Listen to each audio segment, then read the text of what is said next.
Welcome. I am Emmanuel Rota. I'm the director of the European Union Center.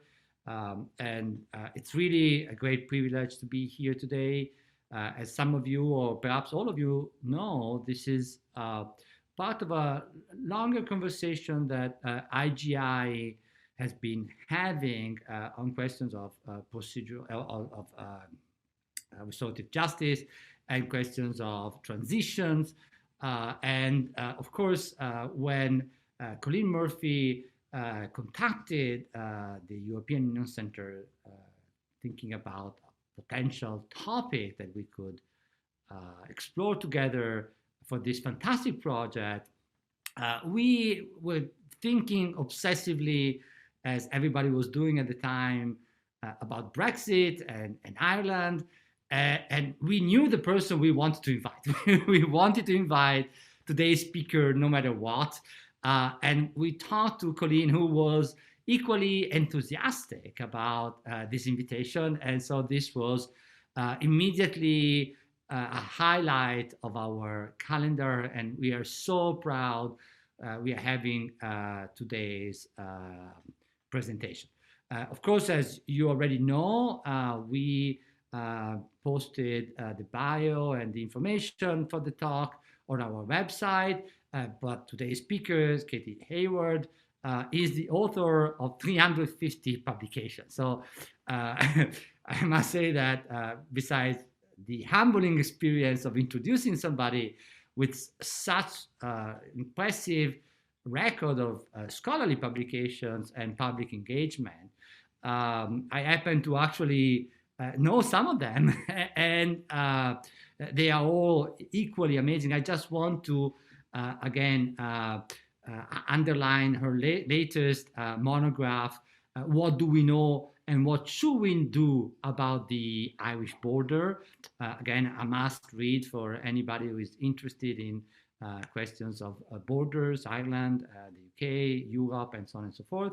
And of course, she's also the co-author in the same year, 2021. I don't know if another book came out in 2022 already, but hopefully you will not let us wait too long for another fantastic reading.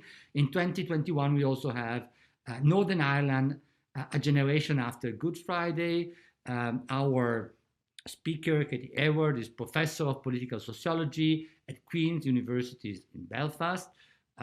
She's also recognized as a fantastic public speaker. She won an award for being the most effective. I'm trying to look at this here in my notes. You can correct me, but I think you were named as the political communicator of the year by the Political Studies Association in 2019.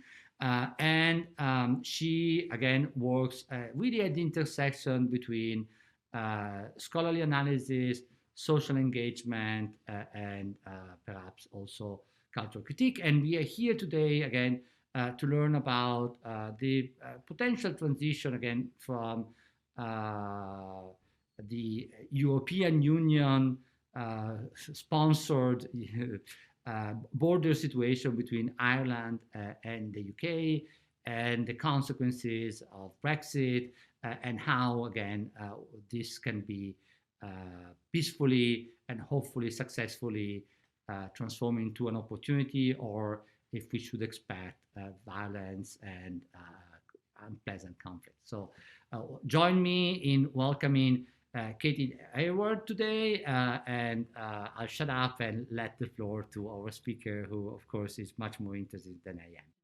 I'm very grateful to you for that, and most particularly for this invitation, which it was an honor to receive. And I also want to thank Colleen Murphy for her enthusiasm as well in extending this invitation.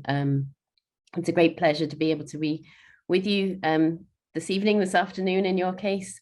And I'm very grateful to you for your interest in what's happening here in Ireland, North and South, and also, of course, around the impact of Brexit and the protocol. I'm conscious that this comes in a series on transitional justice. And I wanted to use the opportunity, therefore, to think about this subject in light of that broad theme, because actually I think it's very pertinent. I don't claim to have any expertise in transitional justice at all. There are many of my colleagues in Queen's and in Ulster University who have that. But I did want to, in some ways, be inspired by that general approach to understanding the process of peace building, peace creation, and sustainability of peace. And so I start with that, and I draw upon that in the way that I've approached this subject today. So I will begin to share my presentation now. Probably from the beginning. So I've chosen the topic, what is the future of the island of Ireland after Brexit? Which is quite a large subject to address, but I think it's really an opportunity to sort of pause and consider where we are left in this situation post-Brexit and post the protocol in Ireland, Northern Ireland, which I will explain. I'll just take a note of the time. I have taken a picture here of the islands of Britain and Ireland for good reason, because the future of the island of Ireland is very much intertwined with that of the future of Britain. And although I don't go into much detail on that in this particular presentation, the closeness of that relationship and the impact that one has upon the other is, of course, absolutely profound and unavoidable in many ways. And of course, given that we're talking about Brexit, it's very much the consequences of the majority decision in England and in Wales and the impact that that's having on the island of Ireland that has obviously brought us to where we are today. So in terms of the outline, I just want to, as I say, pick up on the fact that this comes in a seminar series on transitional justice. And there are two dimensions to that, of course, in a transitional justice process. One is redress for victims. And this photo is sort of a reminder of the fact that this process is very much ongoing and as yet far from complete. And even the news yesterday around the issue of collusion between security forces, the police service here in Northern Ireland and loyalist paramilitaries has been yet again in the headlines and yet again exposed. And so this process is ongoing. But also the other dimension of transitional justice is that of trying to reinforce opportunities and build upon the opportunities that we have for peace, democracy, and reconciliation. Picking up on that, the underlying hypothesis in my talk today is that the conditions for transforming the political system in Northern Ireland, which is connected very deeply to the political system in the rest of the United Kingdom, but also the political system in the Republic of Ireland, those conditions are worsened. They're made more difficult by the situation post-Brexit. And the conditions for transforming the sources of tension and conflict and even abuse of rights, that process of transforming those sources is also worsened in the post-Brexit context. Underlying all of my comments today is the understanding that there is no immovable foundation for peace, or indeed there's no inevitable outcome. People like to talk about the future of the island of Ireland as if something is inevitable, but actually that isn't necessarily the case. And I think one thing above all else, perhaps, that Brexit shows us is that many of the assumptions that we make around a peace process or indeed transitional justice are sometimes, unfortunately, based on more transient foundations than we would like. And it is possible for many people to be surprised, to put it mildly, by the significance of transformation in a negative way that can occur regardless of the will of a majority of people in the region affected. So that's kind of where I'm coming from in the talk today.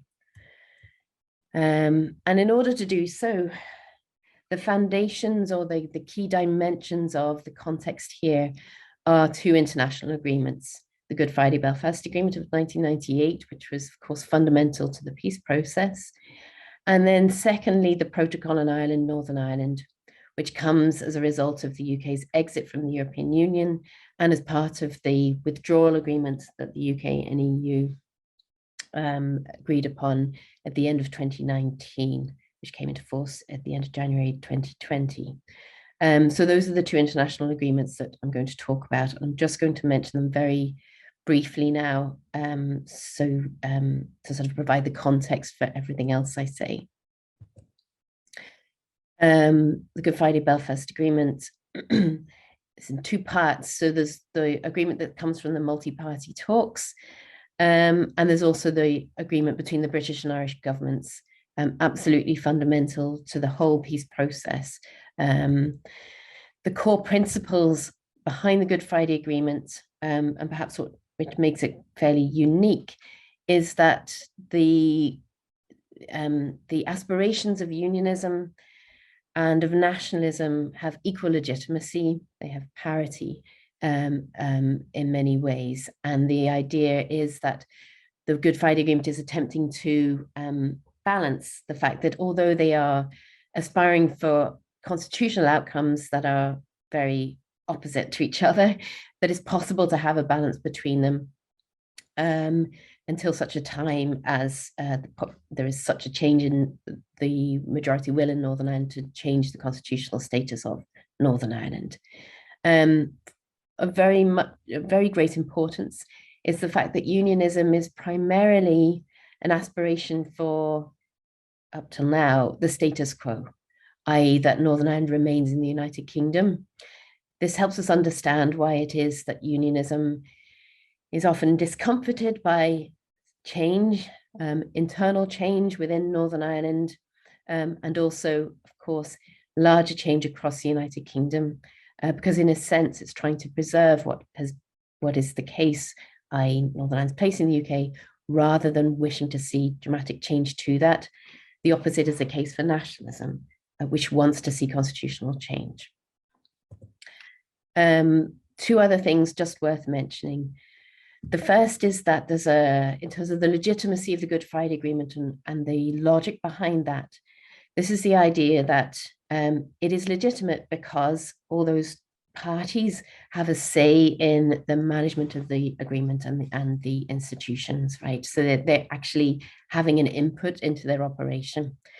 So we have power sharing between unionists and nationalists and others in the executive, and that's how the executive's operation is fundamentally given legitimacy, rather than it being based on its output, which has not been to date particularly positive or dynamic.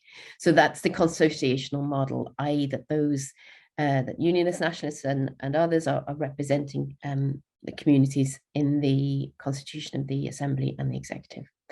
And then another core principle is multi-level governance. So I mentioned the sources of conflict and tension, those lines of division. These are meant to be transformed through the Good Friday Belfast Agreement into lines of cooperation. And so when we see the outline of the 98 agreement, you can see underpinning assumptions here, i.e. that lines of conflict and tension between British, Irish, North, South on the island, between unionists and nationalists can be transformed over time into lines of cooperation. And secondly, that the political system that exists can be reformed towards non-discrimination, and one based on equality of opportunity and parity of esteem. And so just to note the things that I'm going to be focusing on, we have the all-important dimension of the Good Friday Agreement based on human rights protection, safeguards on those, and equality of opportunity. We have constitutional issues, and we also have the three strands of the Good Friday Belfast Agreement. I will come back to all of that, and I'll talk about how Brexit has impacted them. But first, I just want to talk about Brexit as briefly and succinctly as possible. So 18 years after the Good Friday Belfast Agreement, the UK had a referendum on leaving the European Union. This was something that the Conservative Party in the UK government had promised in its manifesto. So that referendum was held in 2016. The majority vote overall was 52% to leave the EU. The vote in Northern Ireland was 56% to remain. As I say, as succinctly as possible to describe the conundrum that arose for the island of Ireland. Essentially, leaving the European Union, particularly in the way that the UK wanted to, i.e. leaving the single market and customs union, inevitably meant a hard border between the UK and the EU. And this is essentially because European Union is about integration across borders and creating the common frameworks by which trade and movement becomes more easy. So if we're talking about a harder UK-EU border, the obvious place for that border would have been on what is now the UK-EU external border, i.e. the line between the Republic of Ireland and Northern Ireland. Both the UK and the EU agreed that they wanted to avoid a hard border on the island of Ireland, given the need for checks and controls on this land border and how difficult it would be to enforce in practical terms, let alone in the context of a peace process in which the openness of that border played a fundamentally important part. So instead, after much tortuous negotiation and various versions of a protocol, they agreed upon this, i.e. that instead of having that border for the single market and customs union on the island of Ireland, they would put a version of it down the Irish Sea. So essentially keeping the Irish border open for the movement of goods, but instead having the checks and controls on goods moving from Britain into Northern Ireland. So this is a new border within the UK, and it does apply to goods that move from Britain into Northern Ireland. This is what was agreed in the protocol. This is a summary of the articles in the protocol on Ireland, Northern Ireland, which is appended to the UK-EU withdrawal agreement, one of a number of protocols in that. And you can see here that there are different parts to it. There's key elements in terms of the rights of individuals, which I'll talk about in more detail. There is an article on protecting North-South cooperation, maintaining the conditions for North-South cooperation on the island of Ireland. And then there's the big bulk of it, Articles 5 to 10, which is about that, in effect, it's around that Irish Sea border. So what is needed to prevent a hard border on the island of Ireland? One way by which this was sold to people in Northern Ireland and indeed in the UK, Boris Johnson, the British Prime Minister, stressed the fact that there was a means by which the people in Northern Ireland could give their consent to the protocol, i.e. that it wasn't being imposed upon them. If you look at what this actually is, it is rather less than some would have liked. In effect, there'll be a vote in the Northern Ireland Assembly at the end of 2024 in the first instance on whether to continue to have Articles 5 to 10 applying, so-called democratic consent vote. And at the very end of this talk, I'll mention the significance of that. The protocol, as you can see here, it's a very technical document. It's not very long, but the annexes appended to it are full of the legislation of the EU, the legal instruments that apply in Northern Ireland. So it's highly complicated, and it's not designed to be read by the general public, which is different to the Good Friday Belfast Agreement, which was a copy of which was sent to every household before the referendum on it in '98. The objective of the protocol is set out at the beginning in Article 1, and it's worth reminding ourselves of what these are. So this very complicated document and very unusual agreement is to address unique circumstances on the island It's to maintain the necessary conditions for North-South cooperation. It's to avoid a hard border on the island of Ireland, and it's to protect the Good Friday Belfast Agreement in all its dimensions. And this last point is often repeated. So in order to assess the impact that the impact that Brexit and the protocol are having on the Good Friday Belfast Agreement, I wanted just to address 3 different dimensions. So the first is multi-level governance. The second is that rights and equality issue. And the third is constitutional issues. So I will talk about the impact on all of these before considering the future of the island of Ireland in light of what's happened. First and foremost, it's worth recognizing the way in which the EU changed the context for multi-level governance, which is an all-important dimension of the Good Friday Agreement, as I say, changing the sources of tension into sources of cooperation. So in the EU context, at Strand 3, we have cooperation between Britain and Ireland and a general process of familiarization. Britain and Ireland remained in the EU within the same regulatory framework, i.e. within the single markets of the EU, and therefore on the same trajectory as well. They were heading in the same direction. In principle, from the EU point of view, this was to ever closer union.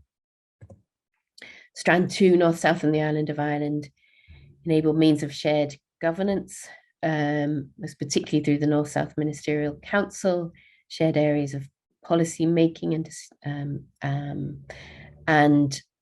administration of common policies. And it also more generally, in the context of the EU, cross-border cooperation became much more easy, not only in practical terms, but it was depoliticized as well. It took the sting out of cross-border cooperation because it was happening across the EU, and the UK was taking part in that. And then finally, within Strand 1, i.e. within Northern Ireland, there are several dimensions here.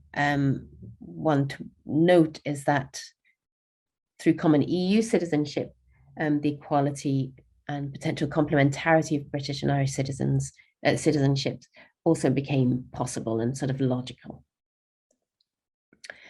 So what has been the impact of Brexit on these strands?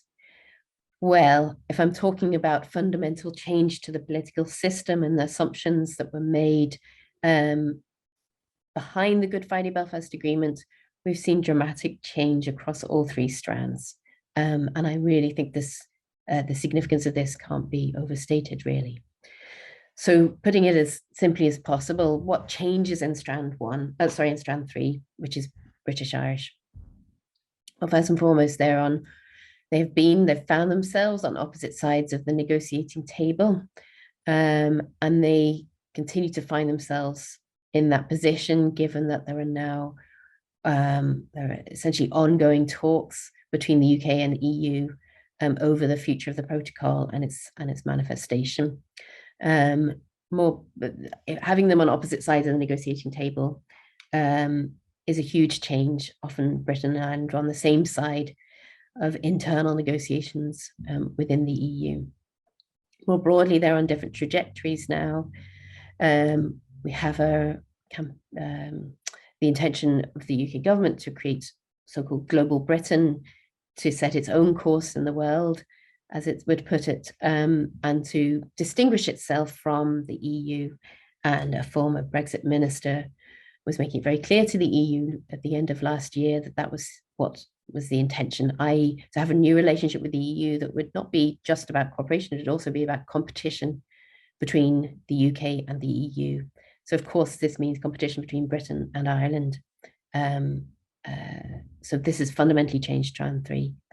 And then more generally, there's the fact that Britain and Ireland are not meeting together at ministerial level when they go to EU meetings, and their officials indeed are less familiar with each other. Participation in the EU involves a lot of meetings and interaction, and many people in the past have given credit to that for facilitating better relationships between Britain and Ireland and the British and Irish governments. Elizabeth Meehan did good work on that. That's now, of course, not going to be happening. So what are the implications? Well, putting it very simply, tensions between the UK and the EU affects that British-Irish relationship. Fundamentally, you might imagine. And divergence between Britain and the European Union puts pressure on Northern Ireland because Northern Ireland is continuing to follow a portion of EU rules as part of the protocol, i.e. effectively being part of the single market for goods. Another implication is that those Strand 3 bodies, the British Irish Council, which affects all these islands, the British Irish Intergovernmental Conference, they're much more important now, but they're also, their work is made much more difficult because they don't have that common EU context. In Strand 2, North-South on the island of Ireland, what changes? Free movement of goods continues thanks to the protocol. So we've avoided a hard border for the movement of goods. There aren't any additional checks and controls or physical infrastructure on the Irish border. But Northern Ireland is now outside of the EU, so all those other instruments and mechanisms which helped soften the Irish border over time, and cross-border cooperation is now more politicized. And we have seen that in recent times with, for example, the Democratic Unionist Party pulling out of its engagement in the North-South Ministerial Council, even though this has been ruled as to be unlawful. Cross-border cooperation more generally will become more difficult outside of the EU, which, as I say, the logic of the EU is to largely enable cross-border cooperation and facilitate it. And then Strand 1. We now have unequal British and Irish citizenships in the fact that Irish citizens in Northern Ireland remain EU citizens, and that's a very distinct inequality that wasn't there before. There's a new line of division within Northern Ireland, and I'll talk about this at the end, and you can see it for yourself in the information I'm going to show you. But it's essentially around a new post-Brexit division, which is about between the leavers and remainers, so those who are against the UK leaving the EU and those who are for it. And very much so, there are new challenges for the power sharing assembly.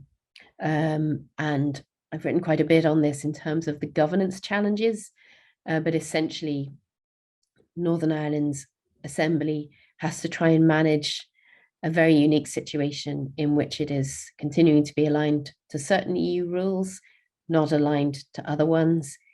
It's continuing to try and maintain the conditions for North-South cooperation, even though it's outside of the EU, which enabled that. And it's continuing also to be part of the UK's internal market, at the same time as having to encounter the fact that it will become more difficult to do that, given that we expect to see over time very different rules being applied and standards being applied for products, particularly in England. What are the implications? Well, we see that tensions between the UK and the EU have been brought very much into local politics. And again, I'll explain that in a moment. And this has put pressure on the workings of the assembly, both from outside it, from particular quarters, and also internally within it. This leave-remain divide is very acute and makes it very difficult to see any leadership within the executive and assembly on this matter. Then in terms of rights, so that's a multi-level governance context. What has changed? So on this, obviously, as you might understand, there was great concern, given the importance of the European Convention on Human Rights for the Good Friday Belfast Agreement. There was deep concern that Brexit would undermine human rights in Northern Ireland. And so Article 2 of the protocol says that the UK must ensure no diminution of rights, safeguards, or equality of opportunity is set out in the Good Friday Agreement, including protection against discrimination. However, despite this, the UK is now outside of the Charter of Fundamental Rights. It's not a signatory to it anymore. And there is likely reform and potential repeal of the UK Human Rights Act. This was repeated just before Christmas. And there's also potential exit from the European Convention on Human Rights, and a particular wish to be outside of the jurisdiction of the European Court on Human Rights, which is not an EU thing, but it's still something that many pro-Brexit politicians and others are keen to see completed in their mind. So this again is concern. The implications of this is essentially contestation. So the interpretation of Article 2, the part of the Good Friday Belfast Agreement that the rights, equalities of opportunity are set out, the interpretation of these will become increasingly important. And there's already ambiguity or uncertainty around the scope that Article 2 should have, for example, not applying to the rights of workers. Fundamentally, this means that there's a new need for vigilance to protect human rights in Northern Ireland, especially given that we're still waiting for a Bill of Rights that was anticipated to happen in the Good Friday Agreement. And then last but not least, of course, is the constitutional issues. So as we're all aware, the Good Friday Agreement was unique in that it essentially creates the means by which, or sets out the means by which Northern Ireland's existence may be ultimately ended. So this is the right for self-determination for the people on the island of Ireland in the two parts. So in some ways, this hasn't changed through Brexit, or indeed through the protocol. This principle still stands, and for the time being, Northern Ireland remains in the United Kingdom. However, in another way, everything has changed, and this is really where we come to the disruptive effects of Brexit, and following on from that, the protocol, in that it seemed to be constitutionally significant. In the early days after the referendum, a case was taken by those who saw Brexit as being counter to this kind of principle, i.e. saying that it changed the constitutional status of Northern Ireland effectively by taking us outside of the EU. And that was ruled to be not the case, because the principle of consent was seen to be on the basis of whether there was a United Ireland created or not. Post-protocol, the concern has flipped to the other side. So unionists have been concerned that Northern Ireland's constitutional status has changed, i.e. that its relationship with Britain has changed. And indeed, it has been the case that it has been ruled that a very small part of the Act of Union has been superseded by the protocol, is breached by it. But because it was the sovereign will of Parliament, the UK Parliament, this isn't deemed to be unconstitutional. However, what is changing, without a doubt, is the dynamics of public opinion. And this is really important because of this question of self-determination that we see in the Good Friday Agreement. So I'm just going to conclude in the last part. I'm going to look at what's happened to public opinion. And this is really important given that Northern Ireland's constitutional status depends on, in principle, the majority will of the people of Northern Ireland. So just a couple of things to talk about. So one is the public perception of what Brexit means for a united Ireland. And this is based on Northern Ireland Life and Times social attitude surveys. So we've asked since 2016 whether people think that the UK leaving the EU makes United Ireland more likely. And you can see here that if you look at unionists to begin with, for most of the period of the negotiations, they didn't see that Brexit made United Ireland more likely. However, after 2020, so after the protocol was signed, a plurality of unionists now think that Brexit makes United Ireland more likely. If we look at those who are neither unionists nor nationalists, we see again in 2020, after the protocol, huge rise, such that 65% think that Brexit makes United Ireland more likely, and nationalists have since after the referendum have increasingly thought that it makes United Ireland more likely. So this is the perception of over 80% of nationalists. So a clear majority of people, including unionists in Northern Ireland, think that Brexit makes United Ireland more likely. We can't understand the response to the protocol unless we understand that point.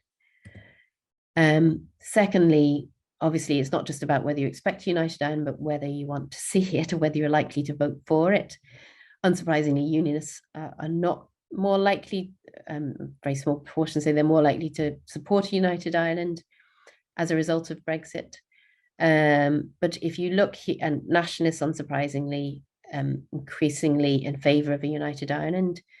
But if you look at those who are in the middle, so those who are neither unionist nor nationalist, which constitute the largest portion of society in Northern Ireland, you can see here that there's only slightly fewer, a slightly smaller percentage think that Brexit makes them more in favour of United Ireland than those who say it makes no difference. So again, if you're trying to understand the unionist response to the protocol, it's very much in light of this, i.e. looking at the middle ground, those neithers, the majority of whom supported Remain, increasingly now likely to support United Ireland. So is this a sense of, are we going backwards? So what we've seen post-Brexit and post-protocol is a rise in this language around the polarized identities, the differences between British and Irish, and indeed the incompatibility of the trajectories of UK and Ireland.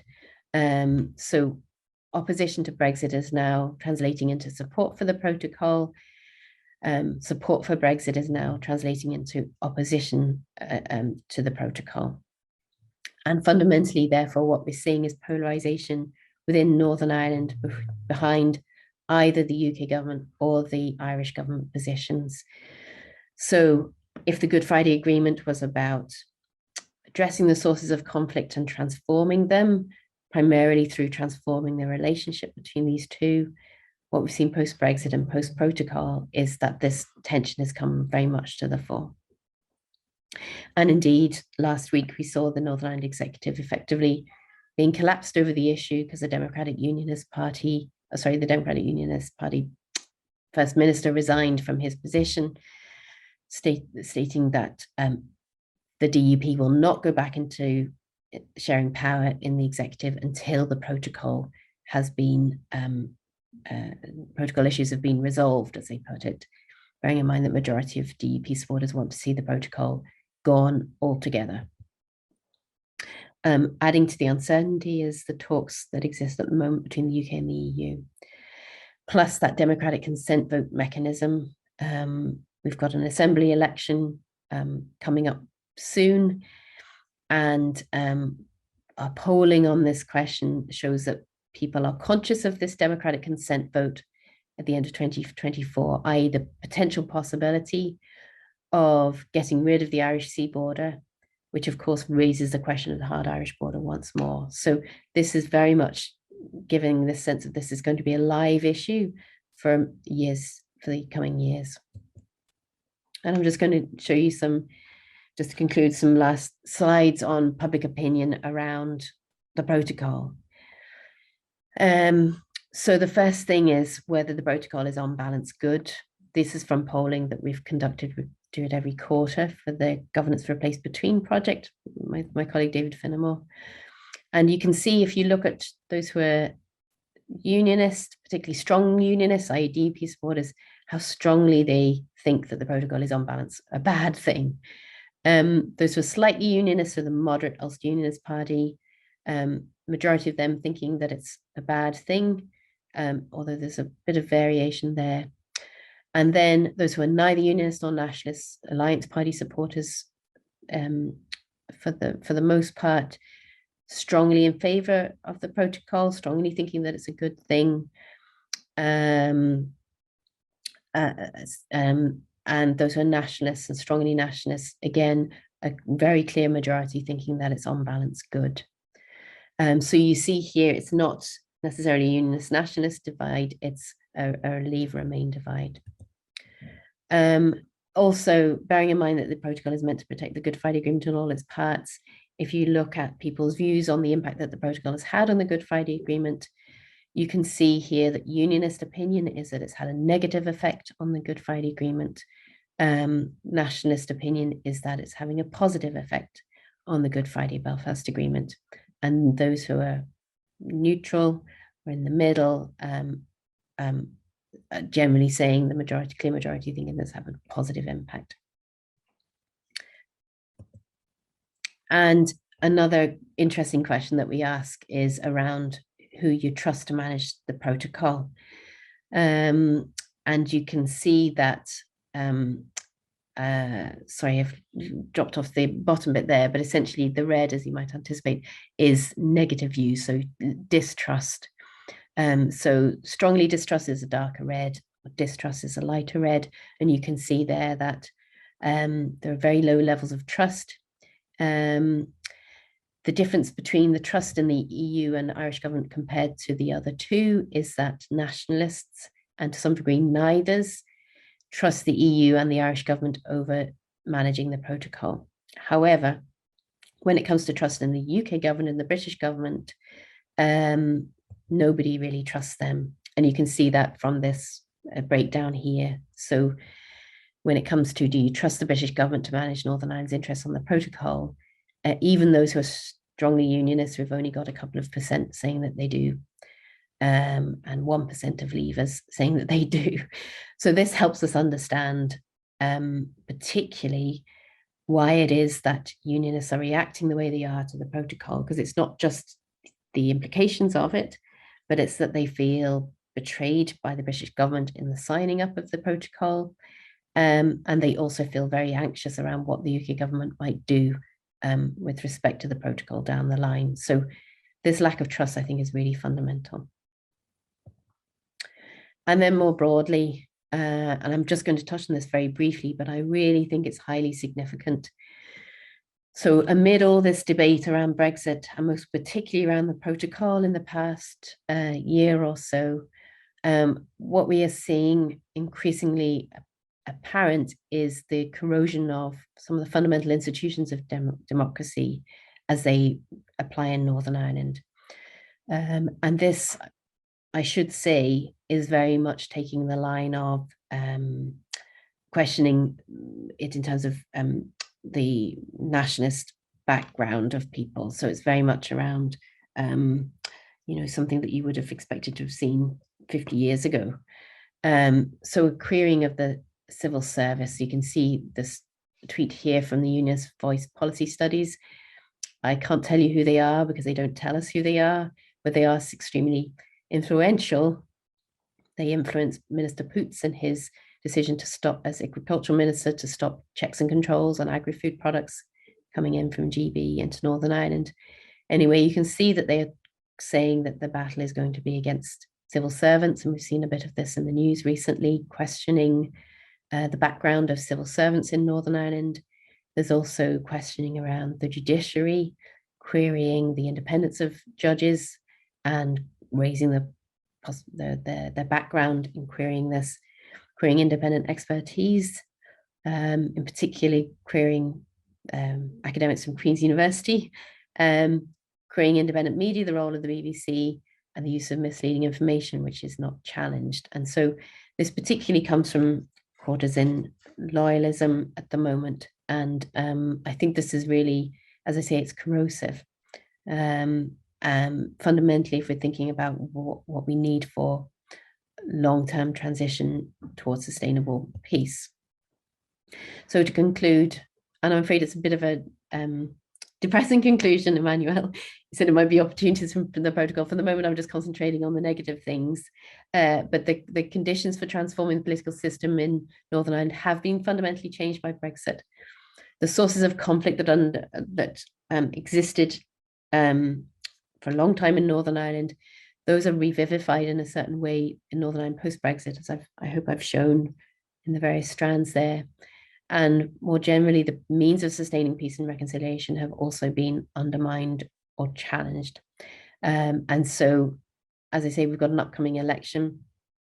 At this point, it's probably a good moment to sort of try and refocus on what are the fundamental values and institutions of democracy, not least because I suspect that if we have, after the Assembly election, a debate and discussion around forming the executive, that there will be a lot of tension and big decisions to be made then. And at that point, it'll be a real test for the long-term sustainability of the Good Friday Belfast Agreement and the institutions that are fundamental to it. So thank you very much. I'll finish there. Thank you so much. Thank you so much, Katy. That was absolutely fantastic. This is a good moment for me to thank, besides our wonderful speaker, our outreach coordinator, Sydney Lazarus, who has been crucial in organizing this event, and of course the European Union Centre Associate Director, Jonathan Larson, who has also been, as always, a important force in everything we do. We have already some questions, some very interesting questions in chat. I would just start by saying that at least there is some sort of agreement among all the people we talked to on the question of the potential impacts of Brexit. We started with a few years ago with Baroness Deitch, who came to us from the House of Lords, Tory representative of the House of Lords, pro-Brexit, fully pro-Brexit, who was telling us from the beginning that perhaps the unity of Ireland could be one of the consequences, but she was also pointing out that she was fearing the evolutions of Eastern Europe in the EU, and the question of civil rights and human rights in Europe, in the European Union. And so that was one of the reasons for her to sponsor Brexit rather than opposing Brexit. Again, to put on our calendar, on May 9th, which is a EU Day, as we know, we have invited the Consul General of France, the Consul General of Ireland, and the Consul General of the Czech Republic, who will be coming to campus with together, and the French Consul General will sort of give a presentation possibly on the current borders of Europe and the European Union. We're working on that, so just put it on your calendar. It will be, again, a continuation of these debates. Again, we have fantastic questions that I hope our guest would like to answer, if she can. Of course, nobody can actually answer these questions sometimes, but one question that comes to us from Benedict De Dominicis is about the potential impact of the Irish debate on Scotland and vice versa, right? So, one of the questions that we all have is this a sort of beginning of the end of the UK, or is there some sort of multi-directional political reverberation that is happening between Northern Ireland and the situation in Scotland? Perhaps we can start from there, and then there are many more quite interesting questions, but perhaps you want to start from this, Katy? Mm-hmm. So it's a good question. I actually just published a report last week with Nicola McKeown, who's Professor of Territorial Politics in the University of Edinburgh. And our report was very much forward-looking, and it was on the subject of Scotland's borders after independence, if Scotland joined the EU. And it's a fascinating topic. And essentially, because we know that the parties in the Scottish government now, obviously they want independence, and they also want Scotland to rejoin the EU. So this automatically creates the prospect of harder borders between Scotland and England and Wales. And we talk a lot about that, but also softer borders between Scotland and Northern Ireland if Northern Ireland continues to follow the protocol, because they would both be in the single market for goods. So there's really interesting dynamics that could potentially arise there. Fundamentally, to get to the question of what is likely to happen. We asked in the Northern Ireland Life and Time survey in 2019 what difference it would make to people's opinion around the prospects for Irish unity or their desire for Irish unity if there was Scottish independence. Because we tend to assume that if there was Scottish independence, that it would certainly change, I guess, what it is to be unionist or British identities. Those who are unionist in Northern Ireland, their responses to that question were essentially to say it wouldn't make any difference. In fact, pretty much everything with the exception of the economy, they said it doesn't make any difference to their views on Irish unity. They don't want it. That's what that kind of data shows us. However, as I say, we are in such a different context now. It would, if we were to have that situation, the relationships between Scotland, England, Wales, Northern Ireland, Ireland would be so radically changed. Interestingly enough, the EU itself would become an even more significant player in relations between and across these islands. And that's one thing I haven't really talked about, but that's one thing that the protocol does very clearly, is give the EU ongoing responsibility and indeed to some degree authority with respect to the relationship that Northern Ireland has with the South, but also with the rest of the UK. If we were to see Scotland being independent and rejoining the EU, it would have an even more bigger impact on those internal relationships within these islands. So, and of course, that's not even taking into consideration what it would do for what Scottish independence would do for the will of nationalists here or neithers here, and the view in the South as well. Thank you. So there is a question I have, and then a question directly from Colleen. The question I have actually, I think, is a sort of clarification question that we like to ask on the topic. Again, feel free to answer or not answer as much as you like.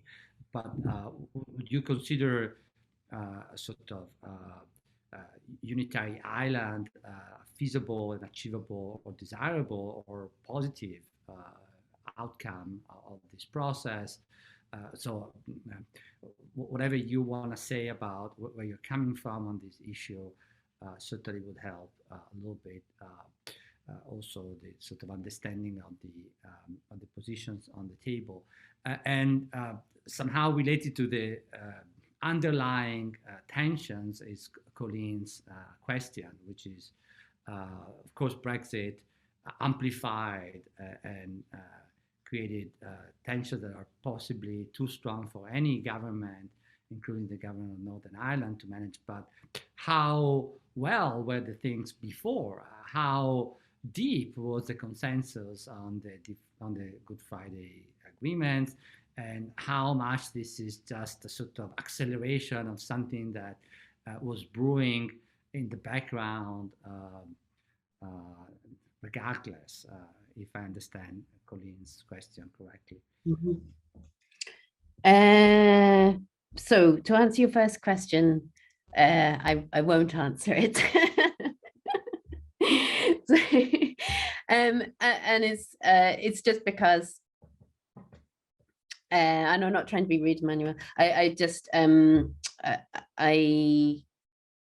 because I write and I speak on this so much, I try and be as, that's not to say I'm not reflexive as much as possible, but I mean, I will say that I mean, my own life is one of cross-border mixing up, right? So I'm originally from Britain. I lived here all my adult life, and my husband's from Dublin, and my children were born in Dublin, and I've lived north and south several times across the border for all sorts of things, living and working in both places. So I sort of have an appreciation, I guess, and what it is to live in different parts. But I try to be as objective as possible on that big question. And I think that's sort of not, so it does mean too that able to ask questions when we're setting polling surveys and when we're doing interviews, etc., that can be hopefully along the lines that sort of relate to what ordinary people would like to be asked. In terms of that's a really good question around those tensions that existed already in the assembly. So we know, I mean, the assembly has been limping on for a long time, and it's important to recognize that the assembly and executive that we have today is very different to the one that was possibly anticipated or hoped for by those who were architects to the Good Friday Agreement.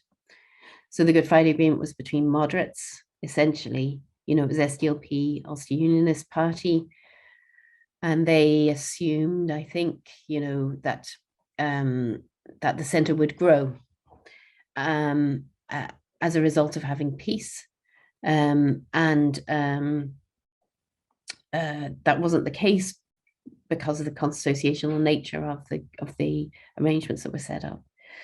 So the agreement was suspended. The assembly was suspended 3 times. Then we had a long period of suspension for 5 years, and then we had another 3-year suspension. They're only finishing in January 2020, and there's been long concerns, particularly post St Andrews Agreement of 2006, that it's becoming increasingly difficult to manage those the sort of the hardline positions of Sinn Féin and the DUP. And this is why I'm saying I think that after this assembly election, which is due to happen on the 5th of May, if not before, really will be critical. Because now coming into it, these tensions have proven to be so inhibitive of normal policy making, democratic process, and the middle ground, the Alliance Party, SDLP, UUP are fed up of the fact that, for example, the DUP or Sinn Féin could bring down, in effect, the executive by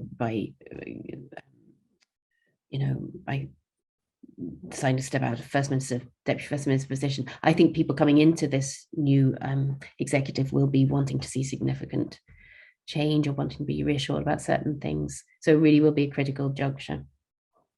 But I don't think that it was, I think it's, those tensions definitely exist and those problems exist, but in the context of Brexit, it becomes very difficult to work your way out of them, because always in the past, the solution has depended on British and Irish government speaking with one voice and coming at it from a similar approach.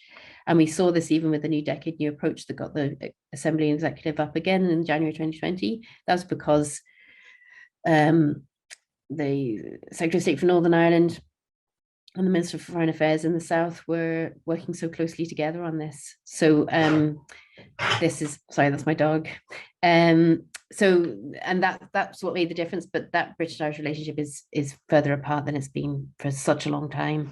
And that's why we're so particularly worried about the consequences of these current tensions that exist at the moment.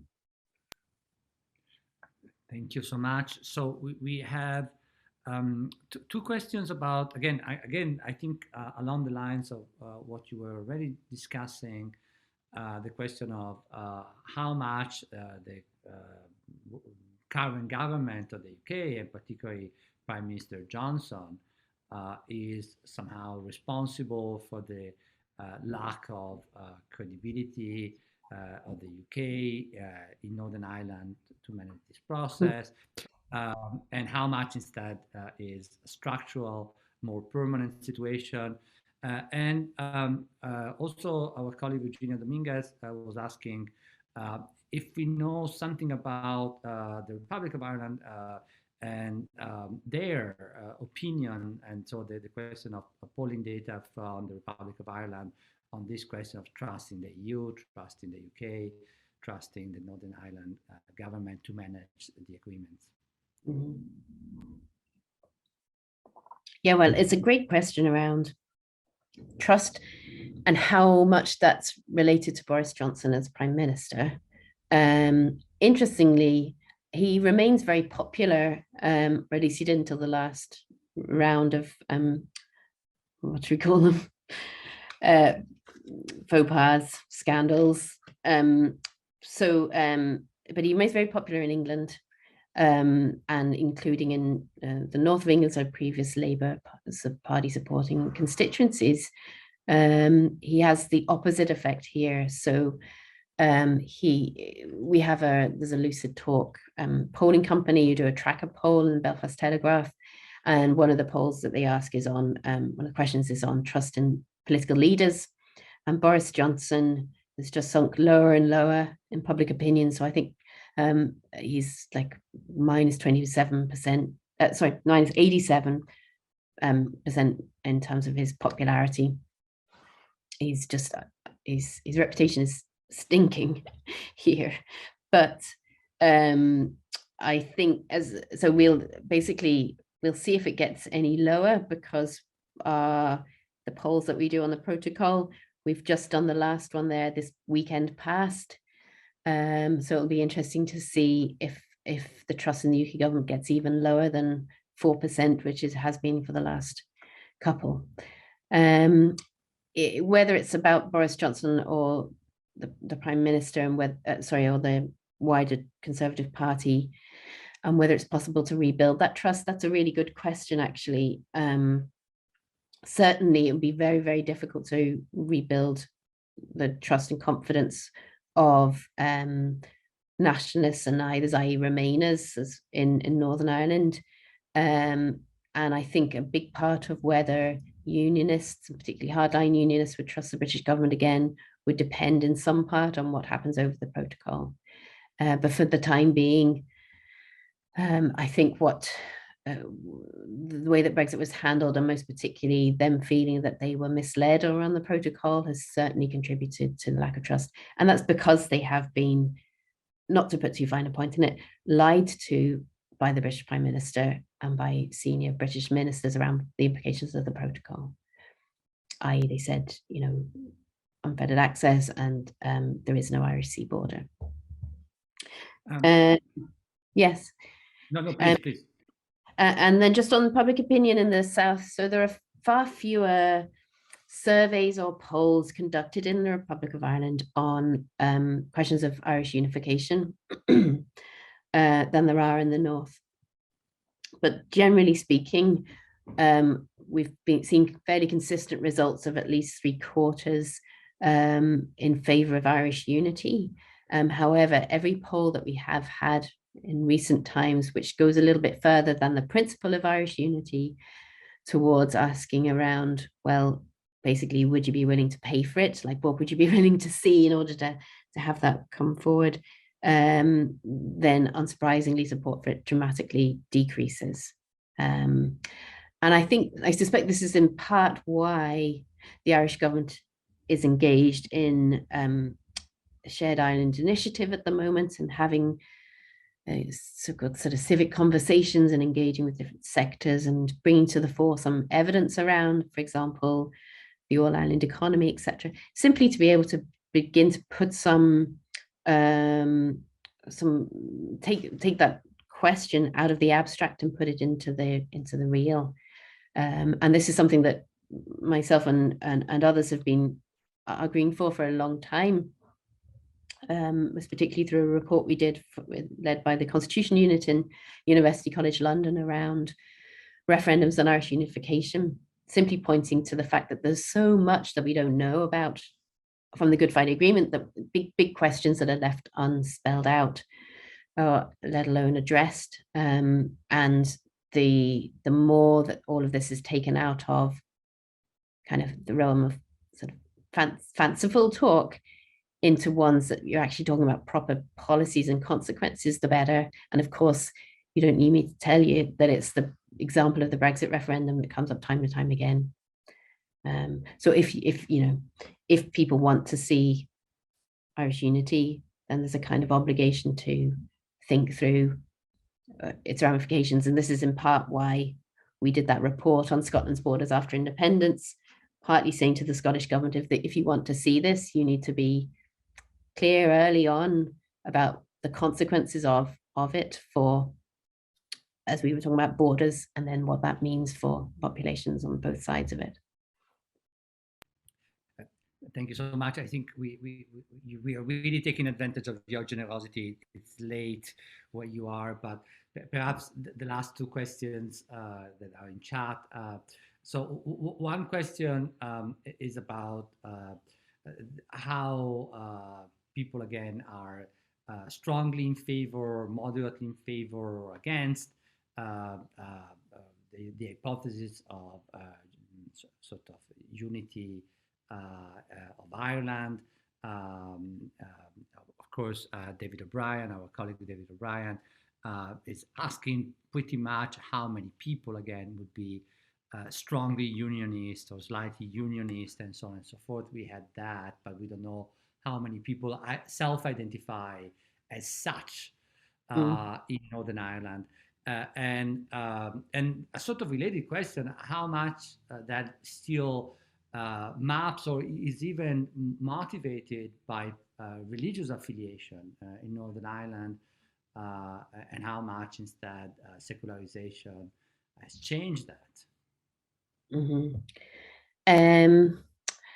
So I'll answer the religious question first. So Northern Ireland is still very religious society, although it has become increasingly secularized, but unsurprisingly, the fact that the education system is still very much influenced by religion and religious institutions and authorities, that has a big part to play in all of this.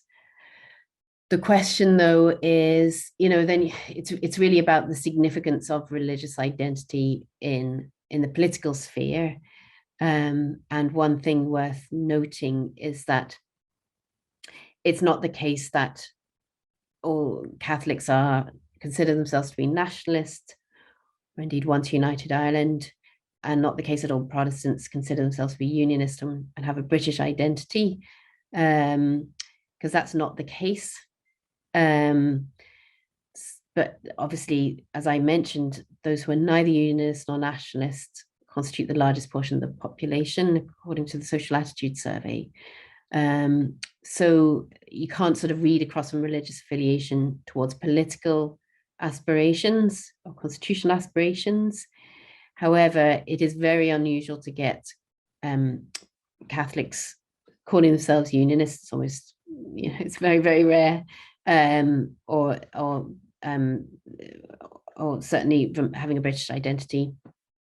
Interestingly enough, it is very unusual for Protestants to call themselves nationalist, but increasingly we have seen, unsurprisingly, a take-up perhaps of Irish citizenship and Irish passports post-Brexit, a mad rush on them because of the consequences of Brexit and wanting to make the most of having continued EU citizenship, which of course only comes into play once you leave Northern Ireland and enter continental Europe. And so you can avail of the rights of EU citizens there. But we have seen a rise in the take-up of Irish citizenship, and we can pretty much confidently say that that comes from Protestants as much as Catholics. And then in terms of the breakdown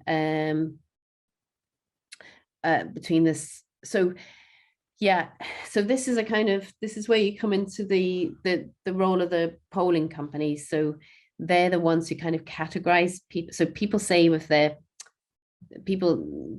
determine themselves as to whether they're slightly nationalist or strongly nationalist or whatever. And then these polls are weighted data. And so that weighted data comes from, part of the weighting comes from what you would expect to see based on election results, etc. And so then you can sort of look at the proportion of those in terms of how they vote. And you would see from that the strongly unionist and strongly nationalist are the largest ones on either side. In the past, the strongly unionist would have been, say, 25%, 23% strongly nationalist, thinking of Sinn Féin supporters, 22% or so. That's changing now according to the latest polling. And so it'll be very interesting to see in this next Assembly election if support for the DUP goes down. The polling suggests that it will. And this is why we have seen the DUP behaving the way it has recently, making the calculation that by framing the protocol as being a threat to the union, or by understanding it in those terms, which is very sincere for many unionists, that this is a way to secure the DUP's position as a defender of unionism. So if it's seen to be hardline on the protocol, it's therefore seen to be a strong defender of the union, and therefore it's likely to, as it hopes, to retain its position as the largest party in the Assembly. This is very much in doubt. And of course, the polling would suggest that Sinn Féin will be the largest party at the next Assembly election. And that will change everything, Manuel. That will be significant, because then we will have, no doubt, a rise in support for, or calls for, a border poll. And those questions on the referendum on Irish unification would no doubt be much more to the fore than they are even now. And especially then if we see Sinn Féin do as well as the polls suggest it will in the next election in the South. There's a lot to happen before then, but if we have a situation with Sinn Féin, largest party up here and largest party in Dáil Éireann, then obviously that would very significantly, again, change the situation in which we find ourselves. Which gives me the fantastic opportunity of inviting you back to comment on the elections as soon as they're in, and sort of analyze the new scenario, if you accept my invitation. This has been, again, such a pleasure. Thank you, everyone, for coming. Thank you, Katy, for this very, very informative and really illuminating presentation, and for your generosity in staying with us so late in your night. Perhaps we can say goodbye to our guest, and at the same time, do remember that we will post a recording of the talk on our website, where you find many other recordings. Perhaps not as good as this one, but certainly good ones, where we also discuss other aspects of Brexit. Thank you so much. Thank you very much for having me. Thanks for all the questions.